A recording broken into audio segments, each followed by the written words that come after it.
all Theta Tau men, drink the toast again. Here's to our brothers still young in years, here's to our alumni, the real engineers. Everyone be merry, what if the world seems wrong? We'll each help the other, each someone's brother, in good old hammer and tongs. The bridge of Theta Tau has now spanned 100 years at Michigan Technological University. Think about that, 100 years. 100 years ago, most of us lived on farms. We worked each day behind horse-drawn plows. Our homes were equipped with outdoor plumbing and kerosene lamps. Horse-drawn wagons carried us to town. At the dawn of the 21st century, 3% of us feed half the world's population. We have built mighty dams to harness the power of mighty rivers. We travel the length and breadth of our continent on a network of high-speed highways. We've spanned miles of open water with graceful, magnificent bridges. We live and work in towers that touch the heavens. Electrons power our homes and appliances. We communicate with one another at the speed of light. Handheld devices give us the computing power and communicating power unimagined even a quarter century ago. We travel where we will at the speed of sound. We have walked on the moon, and we reach for the stars. We have seen and accomplished that which our grandfathers never dreamed of. Michigan Technological University and its alumni have played major roles in this technological revolution. And Theta Tau has played a major role in the life of Michigan Tech. My name is James Mitchell. I'm a former chairman of the board of Michigan Technological University, a life trustee of the Michigan Tech Fund, and a proud member of Beta Chapter of Theta Tau Professional Engineering Fraternity. It is my privilege to escort you on a journey through time where we will explore together the rich history of Theta Tau at Michigan Tech and the major role which Theta Tau has played in the life and history of our great university.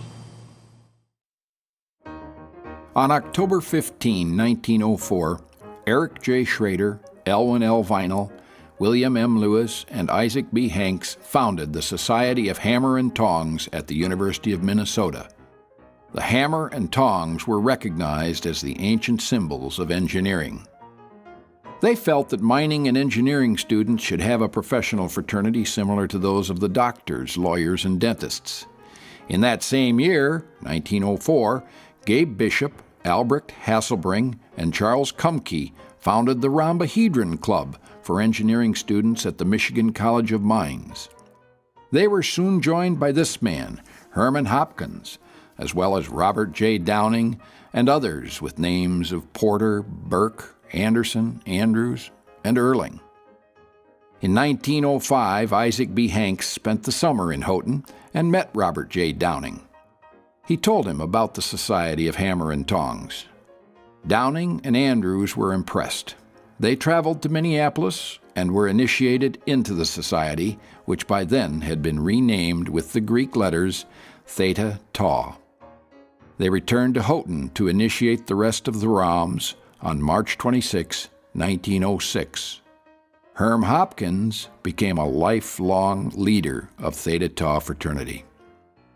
The original Theta Tau pin was a skull with the letters Theta and Tau embedded in the forehead, and in place of the usual crossbones, the hammer and tongs. Perhaps the skull was regarded as a little forbidding, or perhaps Yale's Skull and Bones Society objected, but in any event, it was replaced in 1913 with the now familiar gear of Theta Tau.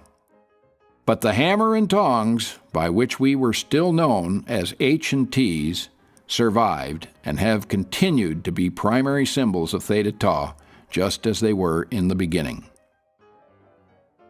Arthur Edmund Seaman was the first honorary member initiated into Theta Tau by Beta Chapter. He was born December 28, 1858 in Casnovia, Michigan, a farming community just north of Grand Rapids. His great-great-grandfather fought in the Revolutionary War as a messenger for General Washington.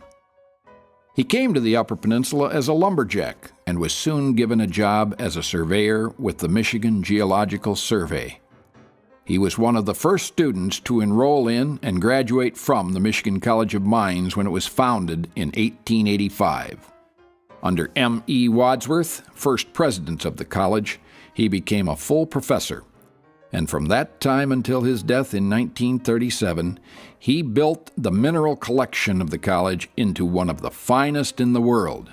Today, the A.E. Seaman Mineralogical Museum is the official mineralogical museum of the state of Michigan. Another early graduate of the College of Mines and an early initiate into Theta Tau professional engineering fraternity was Brother James Fisher. The Hancock native was born March 29, 1873, and graduated from Tech in 1893. He served as a professor of math and physics and as the head of the department.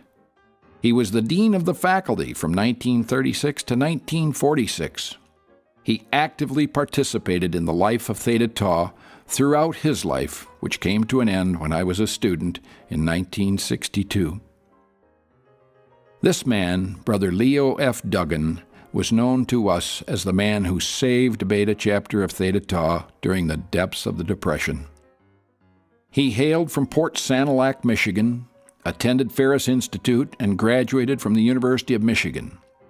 He came to the Copper Country in 1919 as the principal of Ripley School. He became a member of the physics and math faculty at Michigan Tech and acquired a master's degree from Michigan Tech in 1927. He served as registrar for the college, established the job placement service during the depths of the Depression in 1935, and was appointed dean of students in 1954. He held that post until his retirement in 1959. It was Brother Leo Duggan who in May of 1933 led the actives and alumni of Beta Chapter of Theta Tau to form Beta Chapter of Theta Tau Corporation. The stated purpose was, and I quote, to provide social intercourse for its members and to provide for them the convenience of a clubhouse. The names of the incorporators reads like a who's who of Michigan Tech. Brother Russ Anderberg was a lifelong supporter of Michigan Tech and a personal friend from Grand Rapids, Michigan. Brother Bill Collins, with whom I served for 10 years as a member of the Michigan Tech Fund, was an outstanding leader for Michigan Tech and an outstanding fundraiser. Brother James Westwater is the former president and chairman of the board of the Cleveland Cliffs Mining Company. And he was the president of the Michigan Tech Fund when I first became a member. Charles W. Herbie Hahn became mechanical engineering professor at Michigan Tech and devoted a lifetime to assisting the actives maintain the chapter house and the vitality of the Theta Tau Beta Chapter. Now look at the minutes of the first meeting of the corporation. The names of the first officers and members of the board of the corporation include Leo Duggan, President; Brother Roy Dreyer, Vice President. Brother Dreyer became the head of the metallurgy department of Michigan Tech, and, like Brother Hahn, was a lifelong supporter of Theta Tau Beta Chapter. Brother James Fisher was the secretary of the corporation. Brother Bill Longacre became the head of Michigan Tech's math department. And again, we see the names Russ Anderberg and James Westwater. This is a photograph of the leadership of Michigan Tech taken in the late 1950s at an event honoring Brother Leo Duggan. 5 of the 7 gentlemen photographed with Mrs. Duggan are members of Theta Tau Beta Chapter. Standing in the middle are Dr. Longacre and Dr. Roy Dreyer. Seated with Mrs. Duggan is Dr. James Fisher.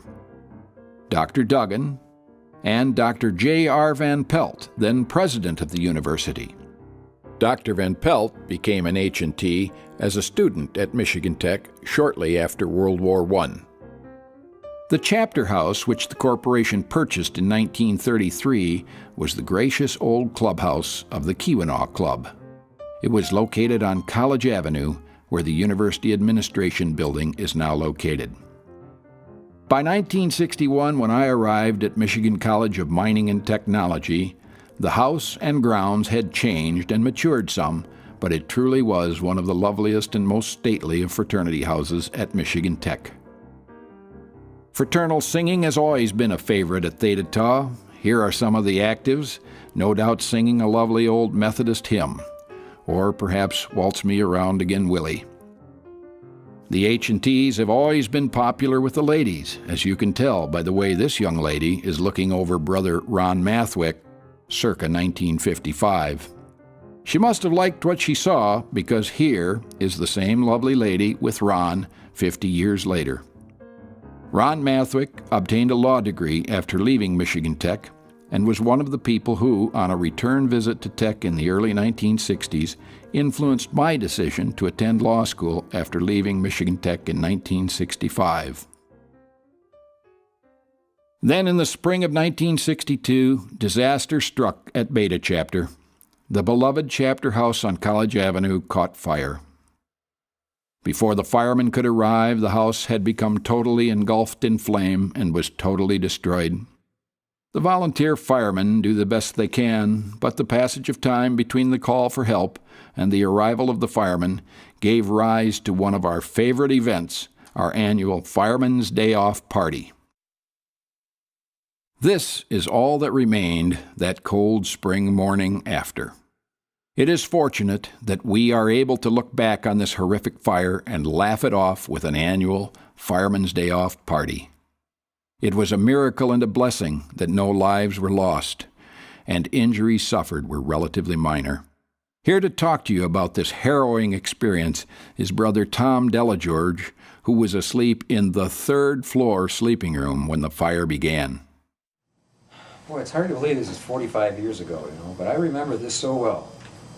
I had been out on a date, which is one of the rare things that happened up there at Tech back in the 60s, and it was Hell Week during that week, and there was a lot of activity in the house. I went up to my room, and there was a little gathering of about 3 or 4 guys. Talked to them for a while, and then I went to bed. And the next thing I remember is that as I was laying there, somebody got up from one of the beds in the sleeping room, and went over to the door and opened it and closed it, and then he hurriedly rushed past me, opened the window, and I don't know what he did, but all I know is he was gone. And later I found out it was Fred Sheriff. I didn't remember who was in that sleeping room 45 years later, but I heard it was Fred Sheriff, and so I decided to get up and find out what happened. So I walk over to the door, open the door, and there's this blue inferno staring me in the face, because there was the center stairwell going up, and apparently that was a huge draft, and it was just blue glowing all over. And I slammed the door real quick, and I thought, oh my God, the house is burning down. So now I realized what Fred had done. He had gone out the window. So the rope that we had there, which had these big, it was a big nautical rope, big 2-inch, 3-inch diameter rope, these big knots, was already hanging out the window, and I tried to back out of the window, which was kind of an unusual event, because it's not something that you do very often. It's kind of, you should try climbing out of a window, and you got to figure out how to do it.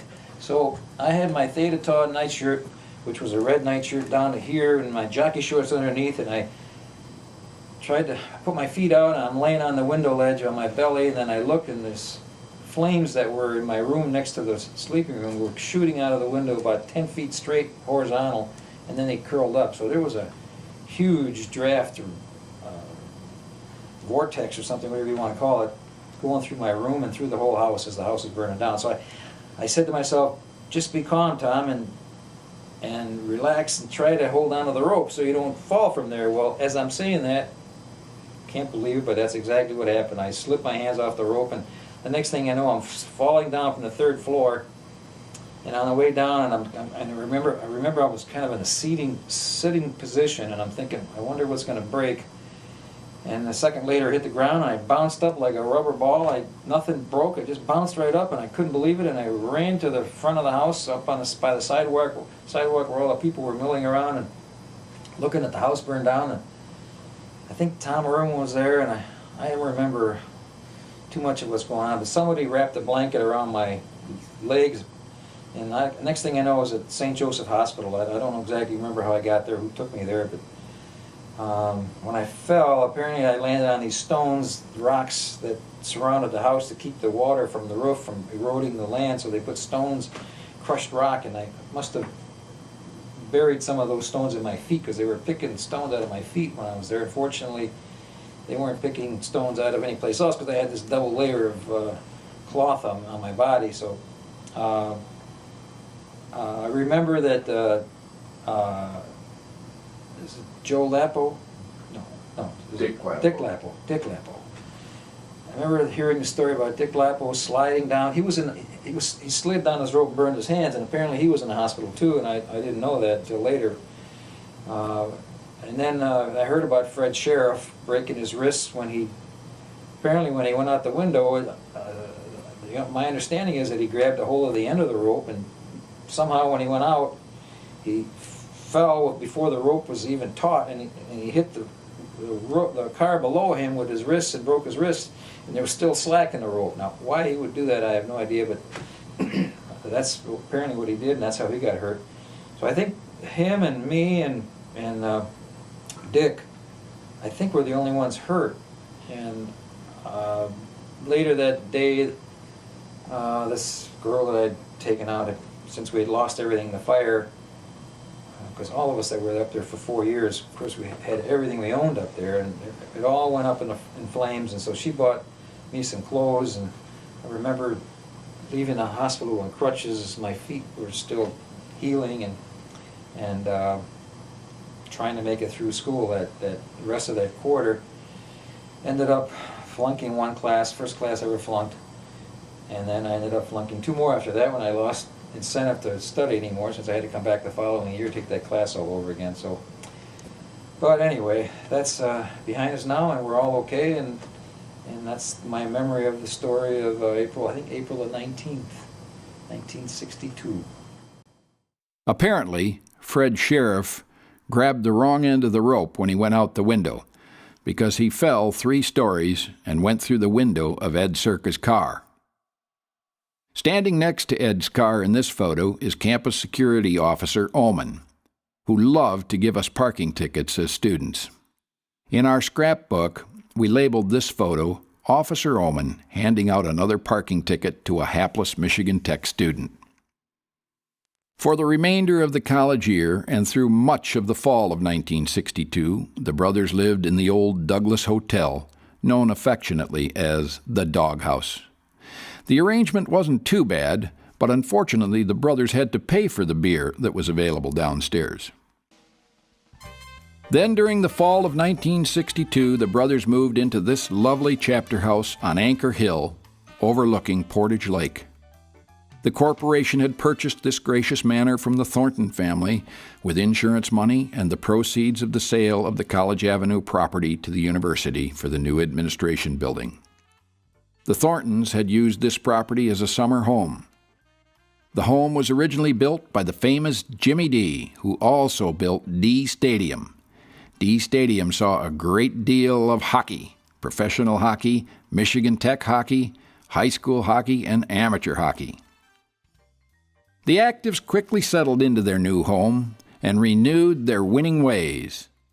Here is the winning 1963 homecoming float, featuring a mounted Husky on Ted Volan's car, who lowered his spear and charged into the hightailing Moorhead Dragon, mounted on my '54 Chevy. We called it the Dragon's Hightailing It. When the spear hit the dragon, its tail went up and smoke came out of its nose.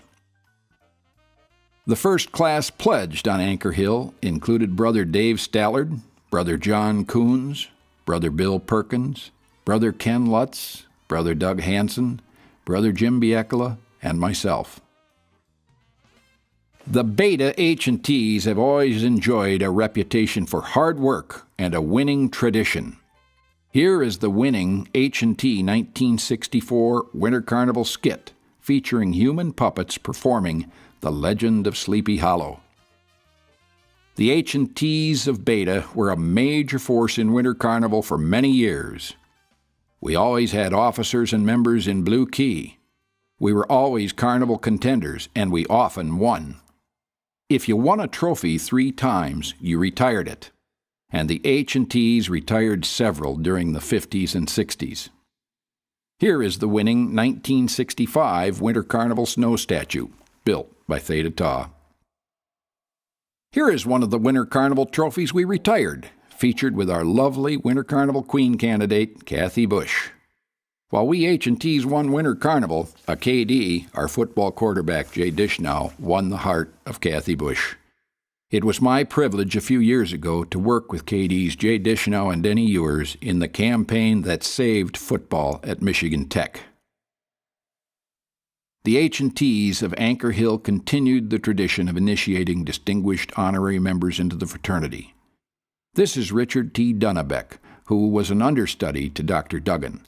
He became the director of placement following Dr. Duggan, and then later the assistant director of the Michigan Tech Fund. Dick has continued to be a strong supporter of Theta Tau and a tremendous resource for the actives. Michigan Tech's legendary president, Ray Smith, was inducted in 1972. Dr. Smith led the charge which built the modern Michigan Tech campus, though he bristles when anyone suggests that he tore down Hubbell Hall. It was the legislature who wouldn't give him the money to restore it. There are 3 buildings on the campus of Michigan Tech which are named for members of Theta Tau. The first is Fisher Hall, named for Jimmy Fisher. The second is the Van Pelt Library, named for Brother Van Pelt. And the third is the Raymond E. Smith Mechanical Engineering and Engineering Mechanics Building.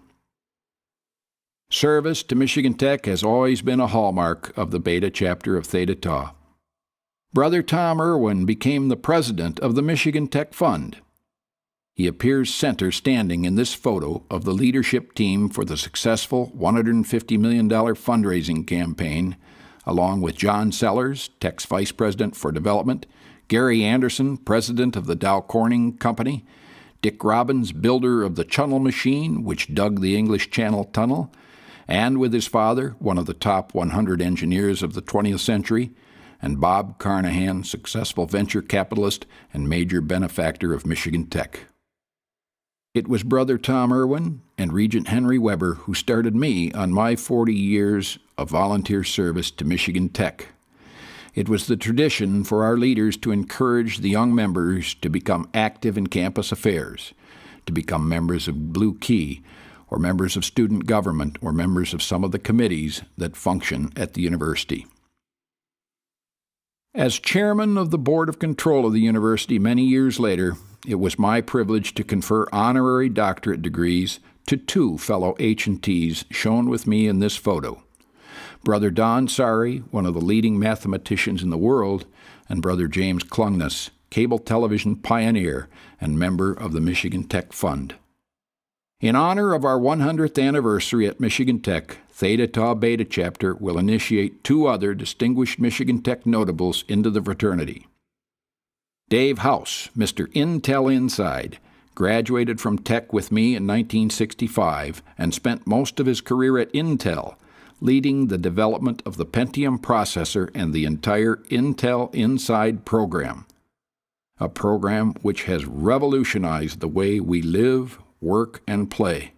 Dave is a major benefactor of Michigan Tech and most recently facilitated the establishment of the Michigan Tech Research Institute in Ann Arbor.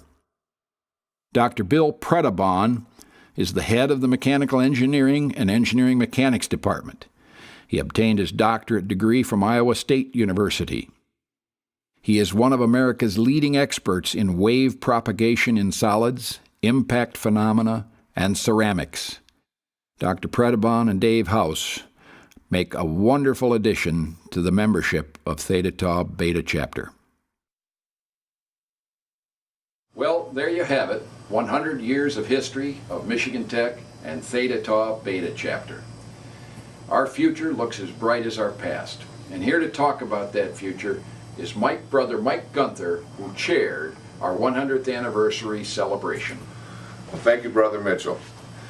The enthusiasm shown by our brothers during the celebration of our 100th year anniversary makes me very enthusiastic about the future of our house, as well as very proud of the past.